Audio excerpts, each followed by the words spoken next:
আসসালামু আলাইকুম। সবাইকে জুম্মা মোবারক। মহান আল্লাহর দোয়ায় আমি অনেক ভালো আছি।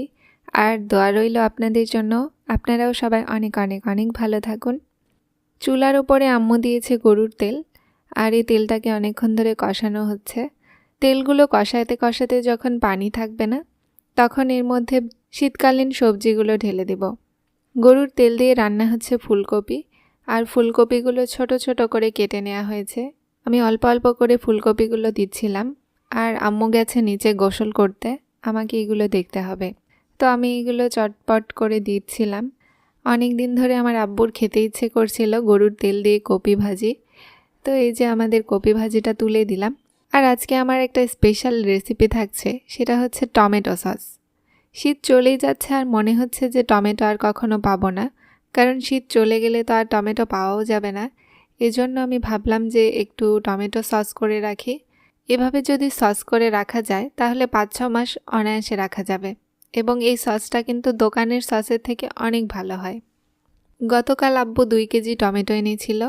আমি বলেছিলাম একবারে আমরা সস করে রাখবো, এজন্য বেশি করে টমেটো আনতে। সো আমি এখানে ২ কেজি টমেটোই নিয়েছি, আর টমেটোগুলো সিদ্ধ করে নিয়েছি। টমেটো সেদ্ধর সময় একটা গোটা রসুন দিয়ে নিতে হবে। আমার সিদ্ধ করার সময় আসলে মনে ছিল না রসুন দেওয়ার কথা, এজন্য আমি রসুনটা পরে অ্যাড করব। এখন এই টমেটো সিদ্ধগুলোকে ছেঁকে নিতে হবে, আর ছাকার জন্য একটা ডালা নিলে ভালো হবে।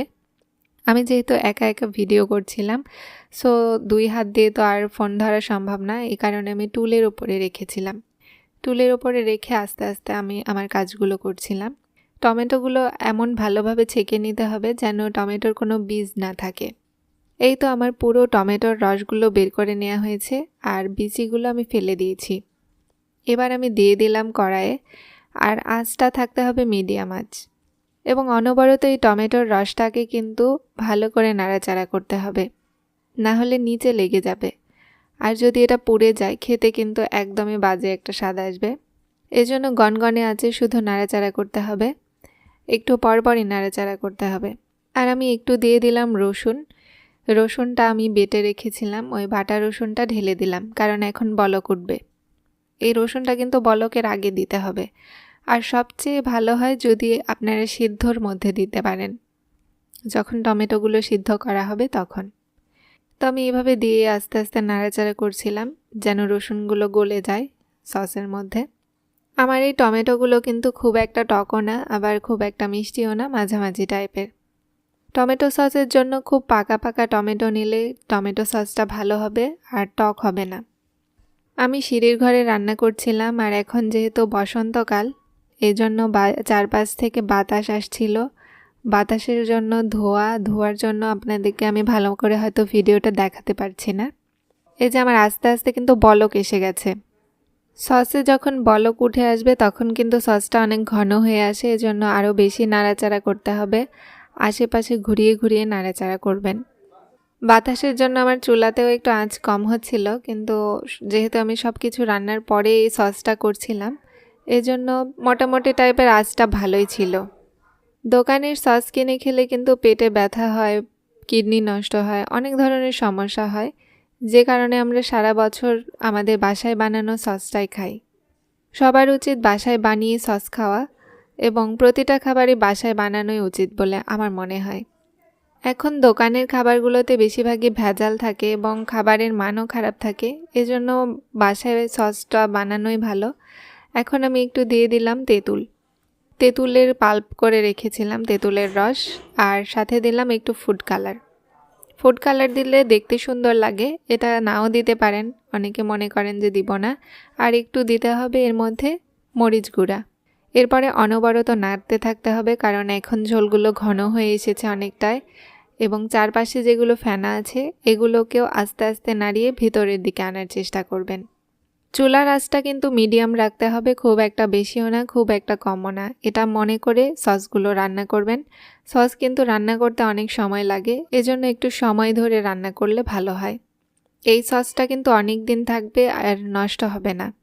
এবার অনেকে বলতে পারেন সসে মরিচ দিচ্ছেন কেন? মরিচ দিলে খেতে আসলে অনেক টেস্টি লাগে, এবং আমি দিয়ে দিলাম চিনিটা পরিমাণ মতো দিতে হবে, খুব একটা কমও না আবার খুব বেশিও না, যেন টকটক একটু ভাব থাকে, একটু মিষ্টি মিষ্টি ভাব থাকে, স্পাইসি একটা সস। এবার আমি একটা বাটিতে নিয়ে নিব 2 চামচ পরিমাণ আটা। 2 কেজির জন্য 2 থেকে 3 চামচই লাগবে আটা। আটাটা একটু পানি দিয়ে গুলিয়ে নিতে হবে এবং আমি দেখাচ্ছি যে এই আটা কোথায় ইউজ করতে হবে। দেখুন এই পর্যায়ে কিন্তু আমার টমেটো সসটা অনেকটা ঘন হয়ে এসেছে, মানে মনে হচ্ছে হয়ে গেছে। যখন ছুন্নিতে এভাবে লেগে যাবে তখন বুঝবেন যে সসটা আমার হয়ে এসেছে, আর বলকগুলো অনেক ঘন ঘন উঠবে। এই সসটাকে এই পর্যায়ে একটা সাদা প্লেট অথবা বাটিতে ঢেলে দেখতে হবে। এই যে এভাবে গড়িয়ে পড়ছে, প্লেটে লেগে আছে। এই পর্যায়ে বুঝতে হবে যে আমার সস হয়ে এসেছে। কিন্তু এখানে একটা জিনিস দেয়া এখনও বাকি। এখন আমি এর মধ্যে ঢেলে দিলাম গুলে রাখা আটাগুলো। আটা দিয়ে কিন্তু অনবরত নাড়তে হবে, কারণ এখন কনসিস্টেন্সিটা অনেক ঘন হয়ে আসবে। অনবরত নাড়তে হবে, এখন নাড়া বন্ধ করা যাবে না, কারণ আটাগুলো খুব তাড়াতাড়ি জমাট বেঁধে যাবে। জমাট বেঁধে গেলে কিন্তু আপনাদের সসটা খেতে একদমই ভালো লাগবে না। আমি পরিমাণ মতো কিন্তু এখানে একটু লবণ দিয়ে নিলাম। লবণটা আপনারাও দিবেন, কিন্তু খুব অল্প পরিমাণে। লবণ না দিলে সসটা খেতে কেনা সসের মতো হবে না। অনবরত নাড়তেই আছি আমি। আমার এই সসে যেরকম বলক আসছে, এইরকম টাইপের মোটা বলক আসলে বুঝবেন যে এই সসটা হয়ে এসেছে। এখন আবার আমি প্লেটে একটু ঢেলে দেখে নিব যে সসটা আমার হলো কি না। এই যে এখন প্লেটে এরকম করলে দেখবেন যে আর এলোমেলো হয়ে লাগছে না, তখন বুঝতে হবে যে আমার সস হয়ে এসেছে। দুইটার পার্থক্য কিন্তু বোঝা যাচ্ছে, একটা ঘন মোটা আর একটা পাতলা মোটা। ভিডিওটা ভালো লাগলে সাবস্ক্রাইব করবেন।